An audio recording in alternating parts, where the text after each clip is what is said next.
Eduardo Oineg, o homem do jornal da Band às 7h20 da noite, aqui conosco. Oineg, que país é esse que tem uma carga tributária de 35,07 do PIB, hein? Bom dia. É um país. Bom dia a todos. É um país estagnado, né? É curioso o seguinte: se a gente pegar os países do bem-estar social, né? Os países da Europa que cobram carga tributária altíssima, e você voltar na história deles, você vai ver o seguinte: são países que cresceram com uma carga tributária bem menor, enriqueceram, então resolveram montar o tal estado de bem-estar social e foram aumentando a carga tributária. Aí eles produziram uma série de serviços extraordinários, uma distribuição de renda e tal. E o Brasil? O Brasil fez o caminho contrário. Ele aumentou a carga tributária, em vez de gerar enriquecimento, gerou empobrecimento, e em vez de gerar crescimento, que está na origem daqueles estados, daqueles países, gerou estagnação. Então a gente fez o caminho contrário, a gente aumentou a carga antes de ter riqueza. Resultado, em vez de serviços, a gente teve o reforço das corporações que deveriam gerar os serviços, a gente constitucionalizou as despesas para financiar essas corporações, travou tudo, resultado, um orçamento com 97%, 98% travado pela Constituição e por leis complementares, etc., criamos um nó, o nó da estagnação. Então, redução de carga é uma coisa impossível de se fazer hoje em dia no Brasil. Se reduzir carga, você vai quebrar o país. Então, a gente criou um nó que os outros países não criaram. Então, a gente muitas vezes ouve a defesa apaixonada de alguns partidos, de alguns estudiosos, né, falando assim, não, mas espera aí, países como, e aí começa a citar Suécia, Dinamarca, e fala, olha, eles têm uma carga altíssima, e são países extraordinários. Não, eles não são países extraordinários porque eles têm carga altíssima. Eles se tornaram países extraordinários sem a carga altíssima. A gente não. A gente aumentou a carga antes de ter um país que funciona. Então a gente tem um país com uma carga europeia, dos países mais caros do mundo, e com pessoas recebendo Bolsa Família, porque vivem na miséria. Então é um negócio muito mal parado, difícil de resolver, e numa discussão sobre reforma tributária, a gente está antecipando o debate. A gente já falou disso aqui, nós somos um país, o Estado assalta a sociedade, nós estamos discutindo como será feito o assalto a partir de agora, de que maneira seremos assaltados. Nós vamos ser assaltados com arma de fogo, com faca, como é que vai ser o assalto?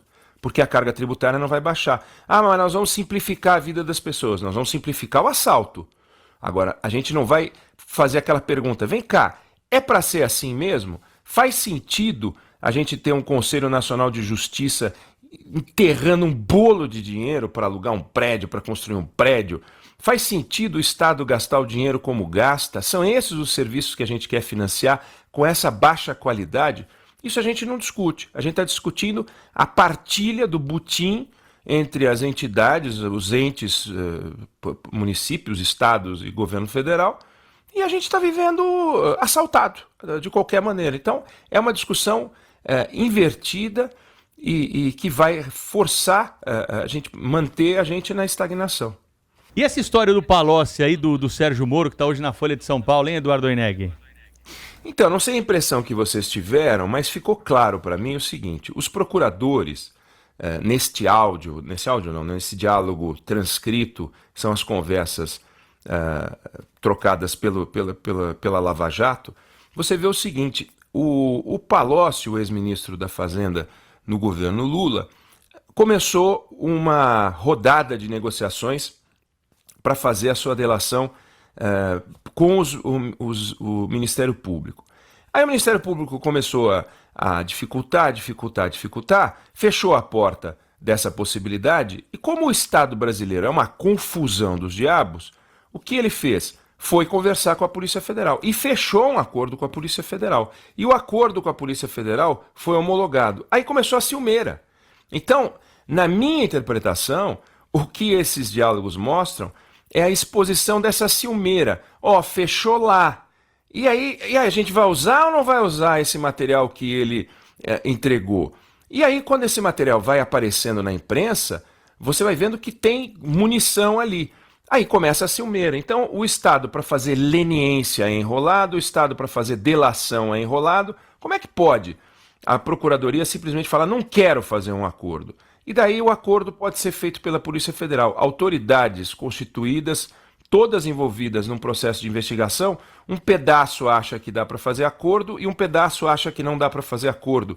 E aí fica, não é o único caso, tem vários casos assim. Acordos que o Ministério Público não quis e você não vê nos diálogos um motivo real para não fechar um acordo com este ou com aquele delator, mas daí depois fecha pela Polícia Federal.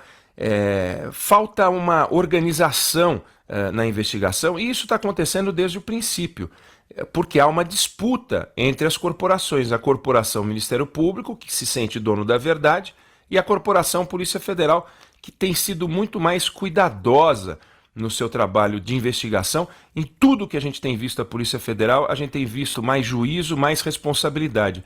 E tudo que vaza dos diálogos dos procuradores surgem incoerências, uma politização, uma disputa de poder e aquela corporação querendo tomar conta do país e como marionetes, assim, o que pode e o que não pode. Eu sou o dono da verdade.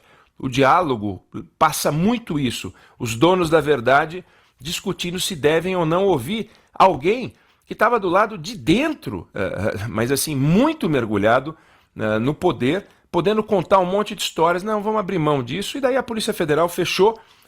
O tema e o conteúdo das contribuições dele vão ser incorporadas, já foram incorporadas, foram homologadas e tudo mais. E, no entanto, ficam eles discutindo se está certo ou se está errado. Deixaram passar o bonde.